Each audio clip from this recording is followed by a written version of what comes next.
It is only with our consent do these people continue to do this. The moment we withhold consent, we just get on with our lives and ignore them. And our lives won't change, but theirs will. Yeah. Build a party, build. That's all we can do. Yeah. That's all we can do. The thing I see, the biggest thing I see around the world is it's the problem with the Australian people.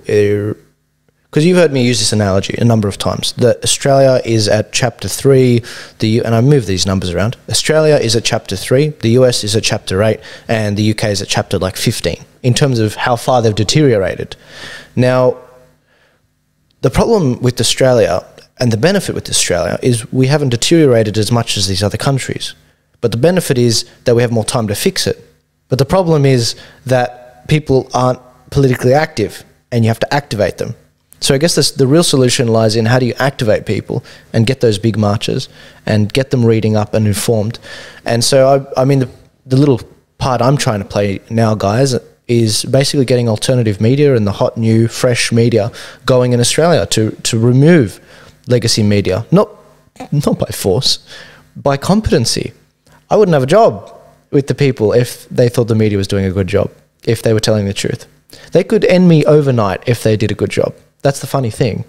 But they won't, because they are stuck in these bubbles, and I'm being genuine here. They're stuck in these bubbles. They're surrounded by people with the same opinions, where they don't learn new things, and they're in this. They've all grown up as a very elitist sort of people that have certain beliefs. And if you don't have the same beliefs, if you don't believe with the monolith, then you get cast out. It's tribalist, and that's what we've seen, you know, with Democrats in the US as an example. Now, what does that mean? Well, my solution is we need alternative media. People like Monica Smith, and we've talked about her a number of times, and she's doing a phenomenal job in Victoria. In fact, this will be the only time I actually say this, the only group right now I'll say this to. But if you guys are thinking about donating to me, but you live in Victoria, don't donate to me. Donate to Monica Smith. I'm not even kidding. She's doing a phenomenal job. She's doing some really good work as a citizen journalist, and I think that she could really make a difference down there. Can I jump in? Yeah, sure. Do both. Yeah. $5 a month to Monica, $5 a month to Joel, a couple of cups of coffee, and you're getting rare insights across all of Joel's programs and what Monica's doing. It doesn't cost much, folks, but it'll be the method by which mainstream or legacy, let's call them legacy media, becomes irrelevant. You can still watch their entertaining shows, but if you want information, you want current affairs, you want clear, concise, factual opinion, $5 a month to Joel, $5 a month to Monica. Go for it. Yeah, and I think you said you'll know more than everyone else in the office. You'll be very informed. And once again, this educative process that Australians are going through, and they're lapping it up. They're loving this stuff. We don't need everybody. We just need enough. Please remember that, folks. We don't need everybody. We don't need 25 million Australians. That'd be great, but we won't get that. Washington only had 20% support of his population, and they won. Yeah, we can do the same. Yeah, absolutely.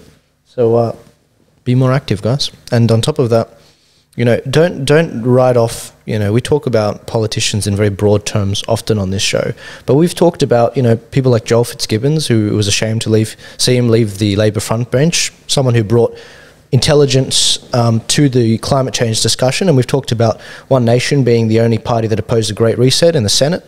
There are good politicians, guys. There are good politicians that are good sometimes, and other times, you know, maybe not so much. We don't agree on everything, and that's okay. That's going to happen.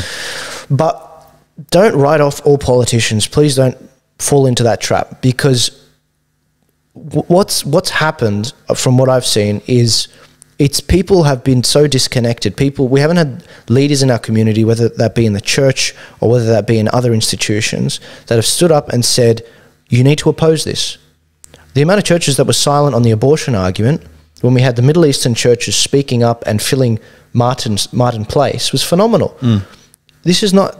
Can you see how the abdication of responsibility leads to the wrong sort of people seizing the power? Can you see how that happens? So when you see something be put up, when you see a bill being put up, you need to talk about it with your friends and family. That does nothing, by the way. That does nothing. But what it does do is it prepares you to do an action. What action can you do?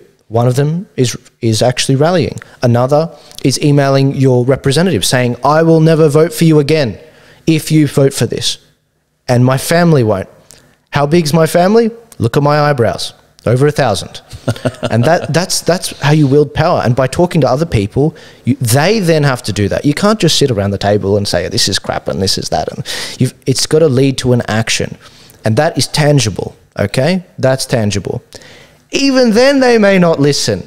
So then you have to be ready to pull the trigger and be ready to campaign at the right times or give to the political parties that you think are going to do the job. And at that point, then you throw them out. It's not just about emails. It's not just about watching. There's actually a practical aspect to this. And if you don't do that, then you're going to end up in a situation where I think the US might be going right now, Riccardo.